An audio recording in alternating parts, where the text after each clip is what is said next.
So let's talk about the 5 things that the Bible says we should do with money. Now, there's a whole bunch of them, but if you do these 5 over a couple decades, 100% of the time, you will get results that will blow your ever-loving mind. 100% of the time. Because let me just tell you, if you plant corn, don't be shocked if corn grows.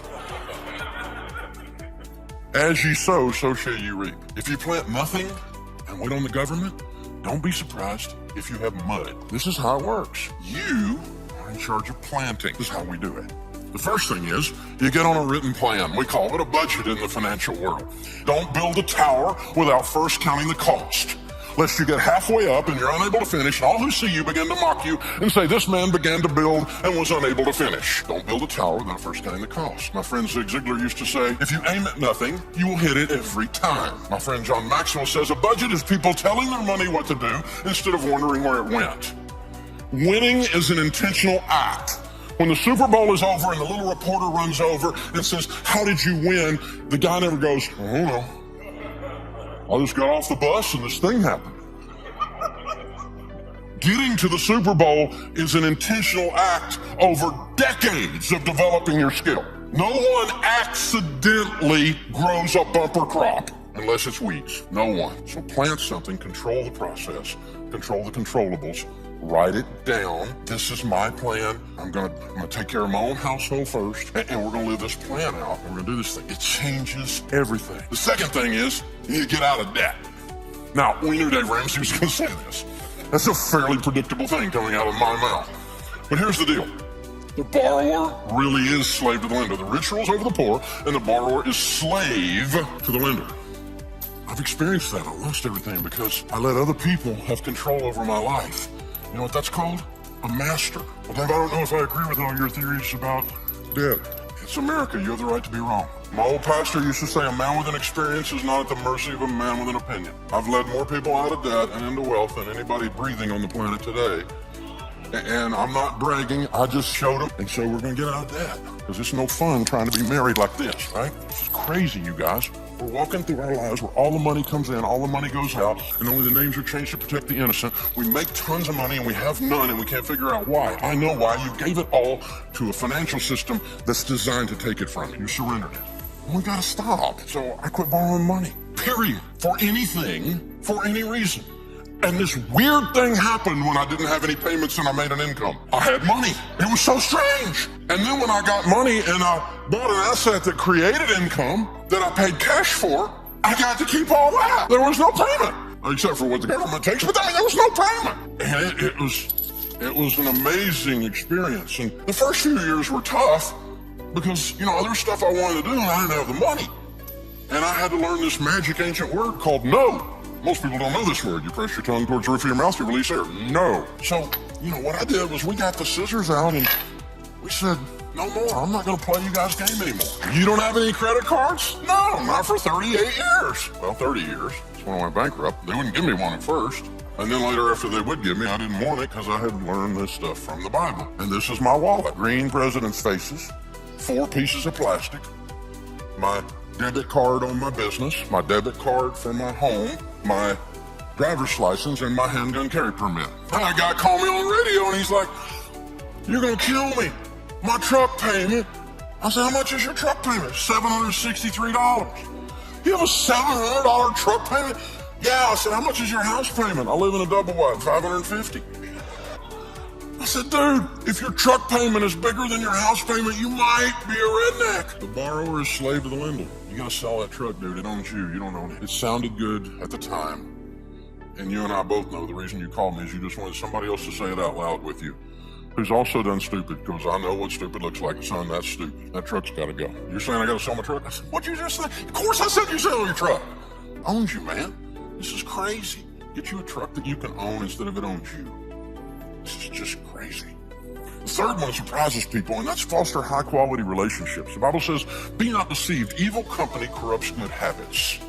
Did you know you become who you hang around with? Studies say that your 10 closest friends over the next decade, your income will be within 10 to 15% of the average of your 10 closest friends. And some of you are going, I need some new friends. Well, maybe. I mean, you don't let your little son, your little Johnny run around with a weed head down the street because you know if you do, he's going to turn into a weed head, right? He comes home talking language we don't talk in our house. You go, where'd you pick that up? Because you didn't pick it up in here. Become who you hang around with. Be not deceived. Evil company corrupts good habits. So hang out with generous people and you will be generous people. Hang out with people who treat their wives with respect, men, and you will find men who treat their wives with respect and you'll start treating yours that way. It's an amazing thing that happens. It's a weird thing that happens. So choose carefully. Now, I'm not talking about being nice to someone or snubbing other people. I'm nice to anybody. I love people. I love people that are wrong even. I love people, okay? But I'm talking about my crew. The men in my life that shape my language. The men in my life that impact my spiritual walk, my generosity, my thinking in business, and my acumen. Who are the men in my life that are doing that? Ladies, the same thing for you. You're going to become who you hang around with. Now, the next one is save and invest.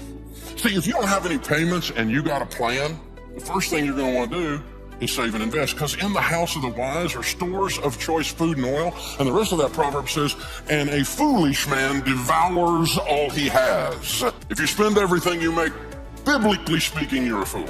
I didn't say it, God did. Don't get mad at me. But I have been a fool. Big red arrow. Fool. I know what being a fool feels like. It feels like being broke. Because I spent everything I made. Because I've always been able to make money. I just wasn't able to keep it. I always thought I could out-earn my stupidity. And I tried it for a long time. It doesn't work. Save and invest. You're saving for an emergency fund first. Save 3 to 6 months to get ready for maybe something like a what? A rainy day. Visual aid. 2020. Right? Man, I mean, what if you had no payments and a big $20,000 emergency fund in 2020 happened? Or what if you had $20,000 in payments and no money for emergencies in 2020 happened? Do you have 2 different results? The answer is yes. In the house of the wise are stores of choice food and oil. And then that leads you to the position to be incredibly, outrageously generous. It's hard to be generous when you're broke. You can be generous and smile and open the door for somebody. But I'm talking about writing a check to feed hungry babies. I'm talking about buying a single mama car. I'm talking about you can reach over and pay somebody who's struggling's light bill through the end of the year. I'm talking about outrageous, even sometimes spontaneous generosity. And you can do that if you're not broke. And you've got your stuff taken care of at home. If my light bill is paid, I can help somebody. If I'm still fretting over here, I don't even see them. God loves a cheerful giver. He loves a cheerful giver. So I want you to try this next time there's a holiday, maybe Easter or Thanksgiving or something like that, and you're driving to grandma's house with the kids. Now, you're going to go have a big feast that day, but on the way, I want you to do something crazy. I want you to stop at the Waffle House. Leave the kids in the car and motor running. Pull up in front of the window so you can see inside and the people in your car can see inside. I don't want you to go inside by yourself. Leave them out there. They'll be running their mouth anyway. Kids, put the screens down. Watch this. Go in there, have a cup of coffee at the counter. She'll come to the counter. She'll pour your coffee. This is Thanksgiving morning. Who's working on Thanksgiving morning? At Waffle House. Pay for your coffee, and I want you to take 3 or 4 of these Uncle Benjamin Franklin pictures, $100 bills, and I want you to slide them on the cup and slip out. Go out in the car, tell the kids, hey, watch God work. Watch what God does when he shows off.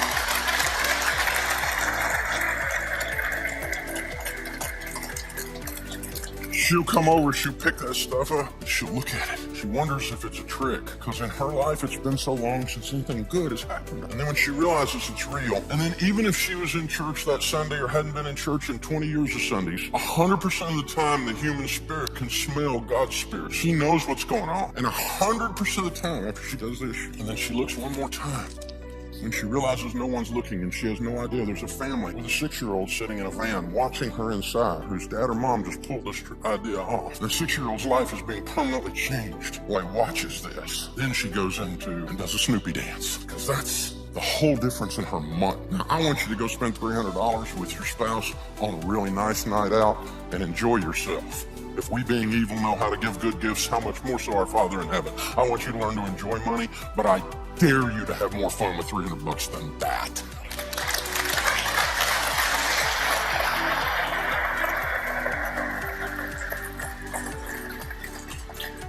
So to the extent you're not outrageously generous because you're in debt and haven't saved money, you're not on a plan, and you hang out with selfish people who are worried about their Instagram photo, any one of those 5 things that's not there, or any 5 of those 5 things that's not there, it's time for all of us to get a little better and change.